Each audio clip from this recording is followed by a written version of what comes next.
aquí se dieron ejemplos muy claros. Decía la compañera en su primera intervención, primero los maestros indígenas nos dijeron que teníamos que negar nuestra lengua y la negamos, castellanizamos. Ahora nos dicen, hay que enseñar la lengua y hay que recuperar la lengua.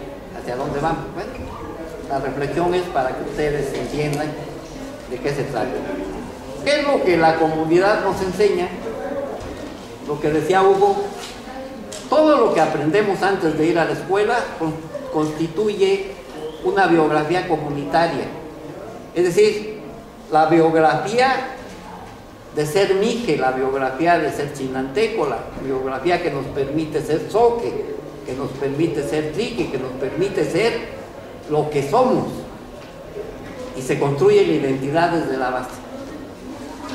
Pero cuando el niño cumple la edad normativa para ir a la escuela preescolar, la escuela le propone otra biografía, la biografía escolar, que no tiene nada que ver con la otra biografía, y ahí empieza un proceso de choques y tensiones entre lo que yo aprendí a ser y soy y lo que la escuela me está proponiendo, Yo en mi casa adquirí valores y respeté normas. Me decían esto no, esto sí. ¿Sí? Besa la mano del anciano, de tu abuelo, lo que sea. Al llegar a la escuela eso desaparece. Y entonces el maestro o la maestra en la escuela preescolar, este será tu lugar, no te pares, no corras, no hables, no grites, vamos a hacer esto. ¿Cómo que vamos a hacer esto? ¿Y dónde está la libertad, derecho del niño para expresarse? ¿Y dónde están las interacciones comunicativas en las que el niño debe tener la libertad para poder educarse? Ahí se acabaron. Y entonces la escuela se convierte en un espacio castrante del proceso de la construcción de la bibliografía comunitaria y del proceso del desarrollo. A eso es a lo que nosotros nos hemos opuesto. Y eso es lo que ustedes están intentando hacer. ¿Qué propone la biografía comunitaria? Un sujeto colectivo, no un sujeto individual. Ustedes, miembros de la comunidad, sí son individuos, pero son sujetos colectivos, porque las grandes decisiones de su comunidad se toman en una asamblea comunitaria, no las toma un sujeto, ni el presidente municipal, ni el más reconocido. Se reúnen todos y entre todos acuerdan y toman decisiones. Son sujetos colectivos. Se aprende a ser sujeto colectivo. Y eso es un valor. La escuela impulsa la construcción de la figura del ciudadano. El ciudadano es una figura individual, útil a los propósitos del Estado mexicano, del Estado nacional y de la homogenización que pretende tener para poder gobernar a una población uniforme. A eso debemos oponer. Son dos propuestas diferentes. Y ahí están metidos ustedes, maestros. ¿Quiénes ejecutan las políticas que en la calle cuestionan, neoliberales y que no sé qué? Pues ustedes.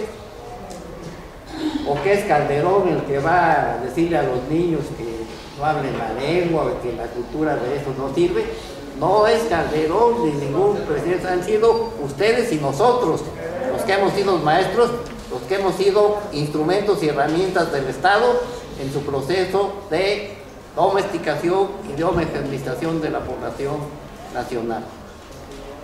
Eso nos pone en una situación delicada, pero nos obliga a reflexionar desde nosotros mismos y revalorar lo que somos y hacia dónde queremos ir, como decía la maestra en la primera intervención. ¿Hacia dónde vamos? Vamos a donde ustedes lleven la educación, maestro. No hay currículo posible más que el currículo que se construye en el aula. ¿Sí? Ahí es donde se construye y se desarrolla el verdadero currículum. Allí es donde se construyen los verdaderos conocimientos y donde se construyen los planes y programas. Olvídense del librito de planes y programas.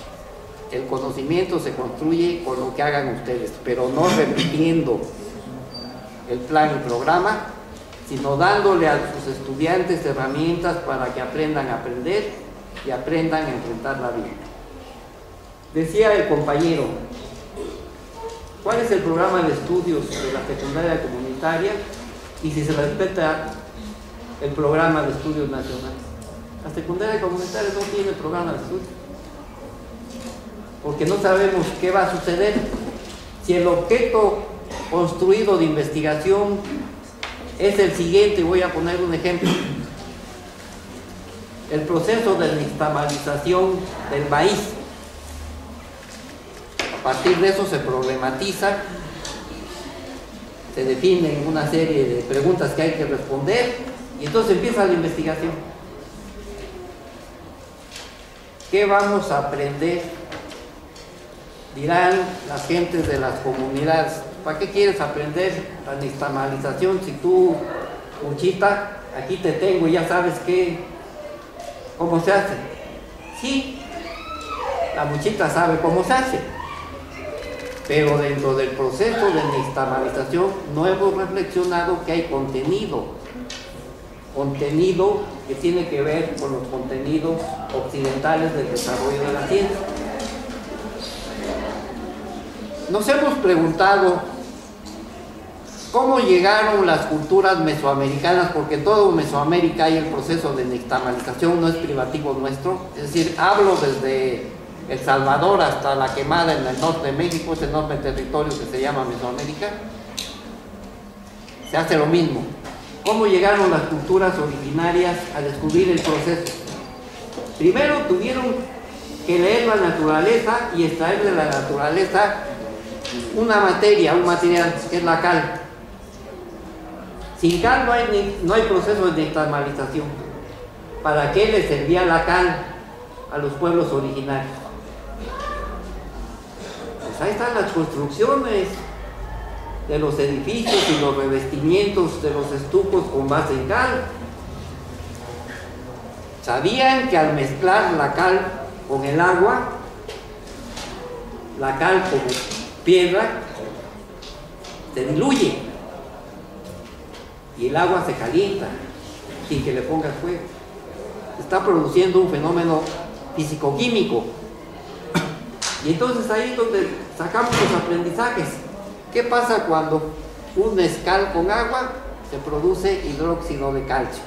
Pues vamos a poner la fórmula de cal, vamos a investigar qué es la cal, qué es el agua, cuál es la fórmula y cuál es ahora la fórmula de la fusión hidróxido de calcio.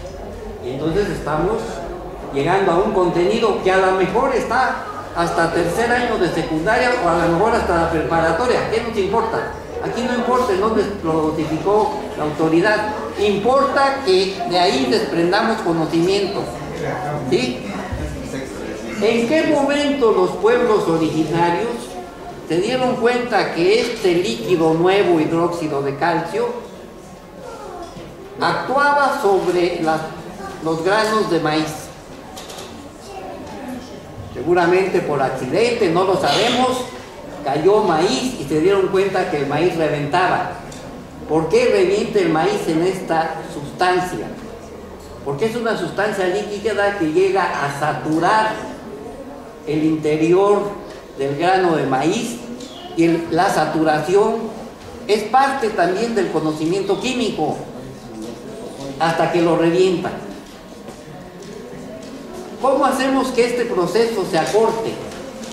Pues poniendo el hidróxido de calcio y los granos de maíz al fuego, y con el fuego acortamos el tiempo y entonces tenemos el maíz listo, está ya nixtamalizado, el maíz ya pasó por la cal.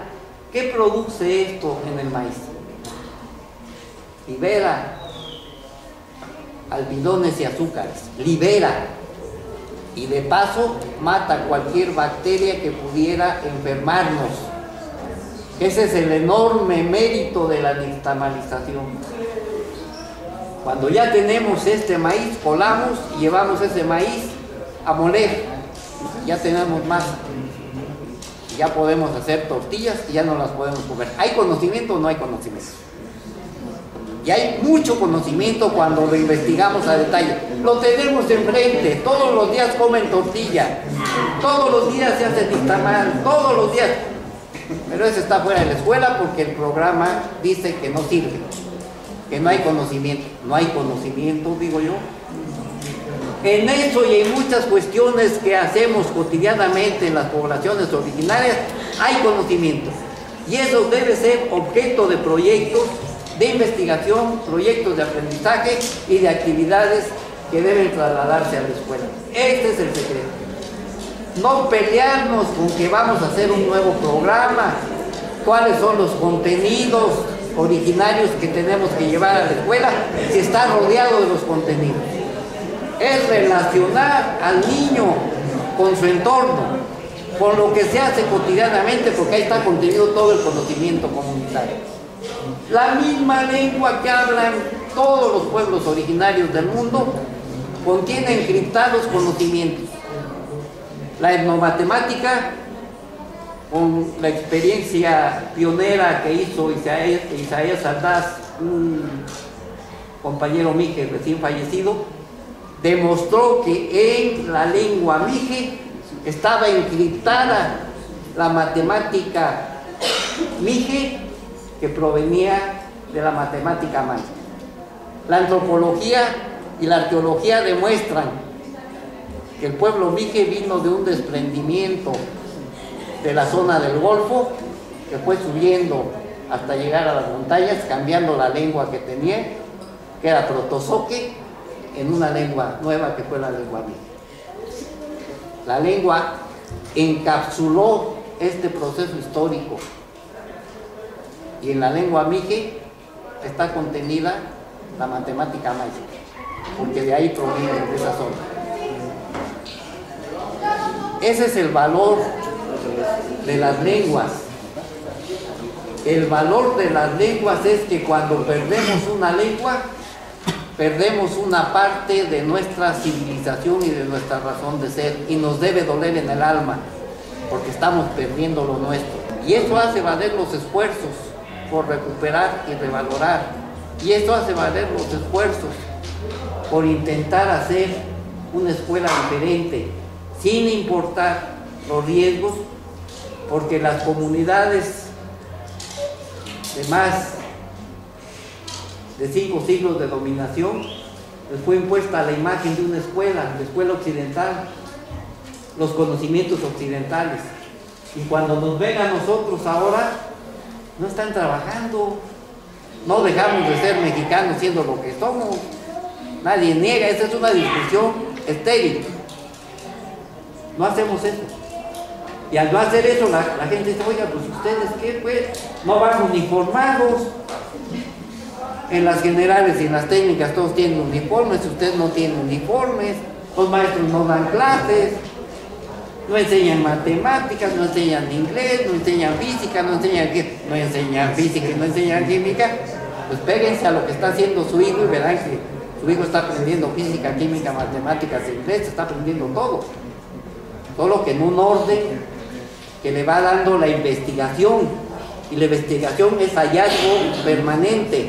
Y una investigación que tú planeas en una dirección se va a disparar en múltiples direcciones.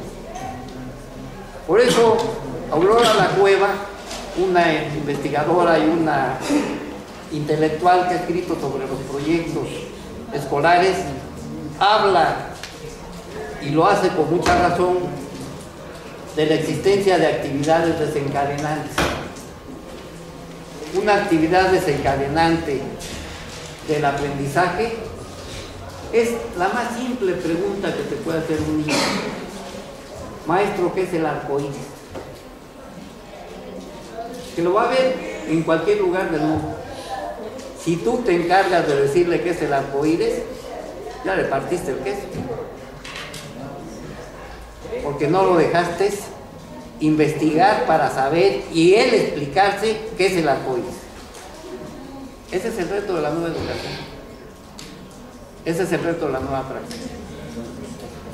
Y en ese compromiso creo que estamos todos en la misma sintonía. Muchas gracias.